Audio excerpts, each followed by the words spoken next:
नाना वाहन नाना कारा, नाना युद्ध धर घोर अपारा, सूप नंगा आगे करी लीनी, अशुभ रूप श्रुति नासा हीनी। को कह जियत धरऊ दो भाई, धरी मारहु तिये लेहु छड़ाई, धूरी पूरी नव मंडल रहा, राम बुलाई अनुज सन कहा। नमस्कार व्यूअर्स, और आप सब लोग कैसे हैं? आशा करती हूँ आप सब लोग अच्छे होंगे, स्वस्थ होंगे, और मेरा रामचरितमानस का पाठ अब ज़रूर देखेंगे, क्योंकि अभी मेरी तबीयत ठीक हो गई है। बहुत ज़्यादा तो नहीं, पर हाँ ठीक है। तो अभी मैं सही तरीके से पढ़ सकती हूँ। पीछे थोड़ा कम पाठ में पढ़ रही थी, तो और थोड़ी प्रॉब्लम भी हो रही थी, तो इसी वजह से। तो कल तक हमने जाना था कि लक्ष्मण ने शूर्पणखा की नाक काट दी थी। वो कैसे काटी थी वो आपको बताती हूँ।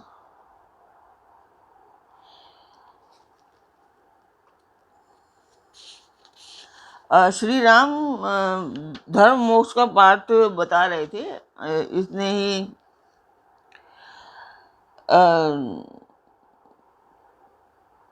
शूर्पणखा आ जाती है और श्री राम के पास आती है। प्रभु ने उसे फिर लक्ष्मण के पास भेज देते हैं। लक्ष्मण जी ने कहा तो तुम्हें वही मरेगा जो लज्जा को तन तोड़कर त्याग देगा। तब वह खिसियाई हुई श्री राम के पास गई और उसने अपना भयंकर रूप प्रकट किया। सीता जी को भयभीत देखकर श्री रघुनाथ जी ने लक्ष्मण जी को इशारा देकर कहा। लक्ष्मण जी ने बड़ी फुर्ती से उसको बिना नाक कान के कर दिया, मानो उसके हाथ रावण को चुनौती भेज दी हो। बिना नाक कान की वह विकराल हो गई। उसके शरीर से रक्त इस प्रकार बहने लगा मानो पर्वत से गेरू की धारा बह रही हो। वह विलाप करती हुई खरदूषण के पास गई और बोली, हे भाई, तुम्हारे पौरुष को धिक्कार है, तुम्हारे बल को धिक्कार है। उन्होंने पूछा। तब शूर्पणखा ने सब समझा कर कहा। सब सुनकर राक्षसों ने सेना तैयार की। राक्षस समूह झुंड के झुंड दौड़ पड़े, मानो पंखधारी काजल के पर्वतों का झुंड हो। तो अब मैं आपको बताती हूँ कि ये पाठ में, रामचरितमानस का पाठ में किस उद्देश्य के लिए कर रही हूँ। तो उसका उद्देश्य है एक मंदिर और एक शुभ कार्य है ये, और इसी के लिए मैं कर रही हूँ और चाहती हूँ कि ये मेरा कार्य जो मैं पढ़ लिया है मैंने वो पूरा हो। और इसी में आप लोगों का सहयोग चाहती हूँ। आप लोग सहयोग कीजिए, सब्सक्राइब कीजिए, लाइक और शेयर कीजिए। बस इतना ही चाहती हूँ मैं आप लोगों से। और आप लोग अपने परिवार और मित्रगणों को भी कहिए कि आप लोग भी सहयोग कीजिए। इसमें श्री राम जी का पाठ है, तो इसमें राम जी की कृपा हमेशा सभी पर बनी रहती है। तो मैं उस मंदिर की वीडियो डाल देती हूँ आपको, आप लोग देखिए और कमेंट बॉक्स में मुझे अवश्य बताइए कि आपको कैसा लगा।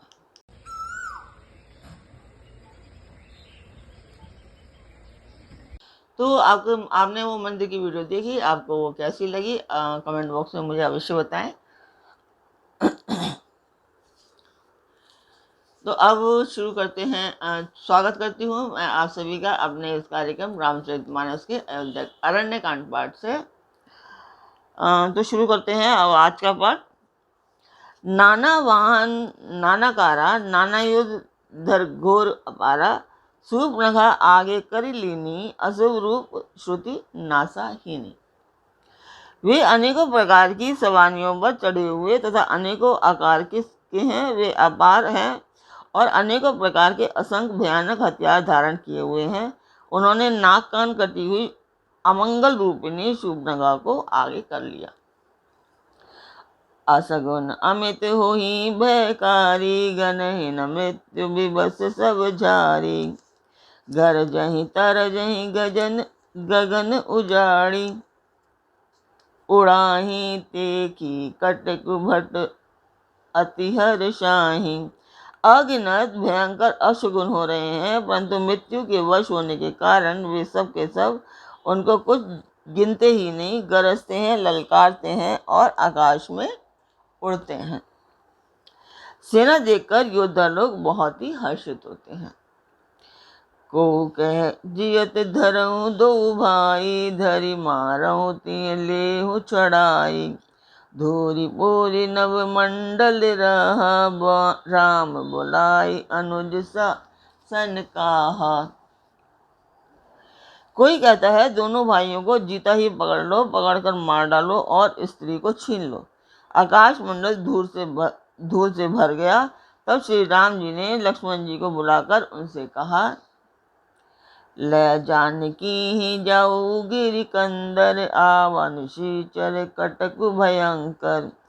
रहो सजग सुनी प्रभु के बानी, चले सहित श्रीसर धन पानी। राक्षसों की भयानक सेना आ रही है, जानकी जी को लेकर तुम पर्वत की कंदरा में चले जाओ, सावधान रहना। प्रभु श्री रामचंद्र जी के वचन सुनकर लक्ष्मण जी हाथ में धनुष बाण लिए सीता जी के सहित चले। देखी राम रिपुदल चलियावा, बिहसी कठिन कोदंड चढ़ावा। शत्रुओं की सेना चली आई है, वह यह देखकर श्री राम जी ने हंसकर कठिन धनुष को चढ़ाया। कोदंड कठिन चढ़ाई, सिर जट जूट बांधत सो क्यों। मरकत सयल पर लरत दामिनी, कोटि सो जुग भुजग ज्यों। कटी कसी निपंग विशाल, भुज गई चाप बिसिक सुधारी के। चितवत मनहु मृगराज प्रभु, गजराज घटा निहारी के। कठिन धनुष चढ़ाकर सिर पर जटा का जूड़ा बांधते हुए प्रभु कैसे शोभित हो रहे हैं, जैसे मरकत मणि के पर्वत पर करोड़ों बिजलियों से दो सांप लड़ रहे हों। कमर में तरकस कस कर विशाल भुजाओं में धनुष लेकर और बाण सुधार कर प्रभु श्री रामचंद्र जी राक्षसों की ओर देख रहे हैं, मानो मत वाले हाथियों के समूह को आता देखकर सिंह ताक रहा हो। आई गए बगमेल धरहूं धरहूं, धावत सुभट जथा बिलो की अकेल बाल, रवि ही घेरत धनुज। पकड़ो पकड़ो पुकारते हुए राक्षस योद्धा बाग छोड़कर दौड़े हुए आए और उन्होंने श्री रामचंद्र जी को चारों ओर से घेर लिया। जैसे बाल सूर्य को अकेला देखकर मंदे नामक दैत्य घेर लेते हैं। प्रभु बिलो किसर सकहि न डारी, थकित मई रजनी चरधारी। सचिव बोली बोले कर दूषण, ये कोई निप बालक नहीं भूषण।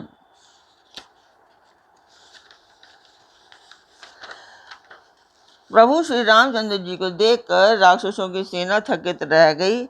वे उन पर बाण नहीं छोड़ सकते। मंत्री को बुलाकर खरदूषण ने कहा, यह राजकुमार कोई मनुष्य का भूषण है। नाग असुर सुर नर मुनि जेते, देखे दिते हते हम केते। हम भरी जन्म सुनहु सब भाई, देखी नहीं अति सुंदरताई। जितने भी नाग असुर देवता मनुष्य और मुनि हैं, उनमें से हमने न जाने कितने ही देखे, जीते और मार डाले हैं। पर हे सब भाइयों सुनो, हमने जन्म भर में ऐसी सुंदरता कहीं नहीं देखी। यद्यपि भगिनी की ने कुरूपा, बदलायक नहीं पुरुष अनूपा। देहु तुरत निज नारी दुराई, जियत भवन जाहू दो भाई। यद्यपि इन्होंने हमारी बहन को कुरूप कर दिया, तथापि ये अनुपम पुरुष वध करने योग्य नहीं है। छिपाई हुई अपनी स्त्री हमें तुरंत दे दो और दोनों भाई जीते जी घर लौट जाओ। मोर कहा तुम दाही सुना, बहु तासु वचन सुनि आतुर आवहु। दूतन है कहा राम सन जाई, सुनत राम बोले मुस्काई। मेरा यह कथन तुम लोग उसे सुनाओ और उसका वचन सुनकर शीघ्र आओ। दूतों ने जाकर यह संदेश श्री रामचंद्र जी से कहा। उसे सुनते ही श्री रामचंद्र जी मुस्कुराकर बोले, हम छत्री मृगया बन करहीं, तुमसे ही खल मृग खोचत फिरहीं, रिबु बलवंत देखी नहीं डरहीं, एक बार कालहु नई सन लरहीं। हम क्षत्रिय हैं, वन में शिकार करते हैं और तुम्हारे शरीर के दुष्ट पशुओं को तो ढूंढते ही फिरते हैं। हम बलवान शत्रु को देखकर नहीं डरते, लड़ने को तो आवे तो एक बार तो हम काल से भी लड़ जाते हैं। यद्यपि मनुज धनुज कुल घालक, मुनि पालक खल सालक बालक, जौना होई बल घर फिरी जाहो, समर विमुख में हतहु न काहो। यद्यपि हम मनुष्य हैं, परंतु दैत्य कुल का नाश करने वाले और मनुष्यों की रक्षा करने वाले हैं। हम बालक हैं, परंतु हैं दुष्टों को दंड देने वाले। यदि बल न हो तो घर लौट जाओ, संग्राम में पीठ दिखाने वाले किसी को मैं नहीं मारता। रणचरी करें कपट चतुराई, रिपु पर कृपा परम कदराई, दूत ने जाई तुरत सब कहु, सुनि खर दूषण और अति दयऊ। रण में चढ़ आकर कपट चतुराई करना और शत्रु पर कृपा करना तो बड़ी भारी कायरता है। दूतों ने लौटकर तुरंत सब बातें कहीं, जिन्हें सुनकर खरदूषण का हृदय अत्यंत जल उठा। उर दयऊ कहऊ की धरऊ, धाय विकट भट रजनी चरा, सर चाप तोमर शक्ति, शूल कृपान परशु धरा। प्रभु की ने धनुष टकोर, प्रथम कठोर घोर भयावह, भय बधिर व्याकुल जातु धान, न ज्ञान ते ही अवसर रहा।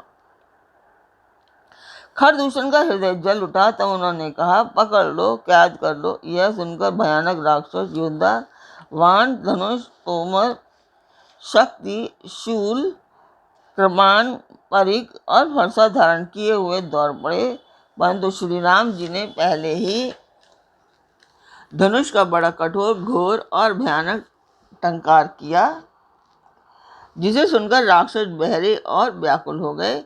उस समय उन्हें कुछ भी होश न रहा।